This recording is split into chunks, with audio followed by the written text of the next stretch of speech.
the development of broadband and cellular technology in rural areas is playing a real important part in economic development in rural areas. What role would you see the USDA having in the continued development of those broadband and cellular technologies? Well, Senator, it's good to see you, and it's a very important question for the future of economic opportunity in rural America. I'm proud of the fact that as a result of the Recovery Act, we had about 250 broadband projects that we have now completed, expanding access to over 1.5 million subscribers, potentially as many as 6 million American families could have access to additional broadband.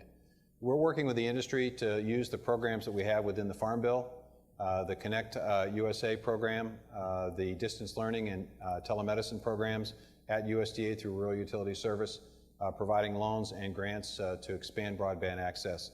Frankly, we've done a lot, but as you know, we have still more to do here. And I think it gets to the question of making sure that we understand the appropriateness of investing in infrastructure. I think, unfortunately, we've taken a short-term view on some of the investments. I realize that there are folks who are concerned about government spending, but you know, when you invest in broadband, when you invest in highways and rail systems and ports and lock and dam systems, you're not just spending money, you're actually investing those resources to create more economic activity. And I think you can make the case the return on investment is good for the country.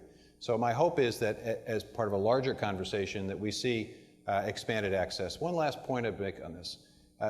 Our resources are limited. So we have looked for creative ways, Senator, to encourage the private sector to get engaged. And so we have the Rural Opportunity Investment effort.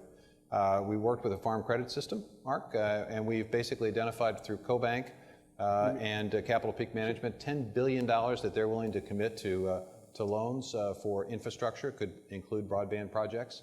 We've also worked with a series of what are called rural business investment companies that focus on equity investments in small businesses, which could include potentially a broadband effort as well. We have 3 of those that we recently licensed, and we hope to see about $300 million of additional equity capital being made available and invested in rural areas. So a lot going on in that space.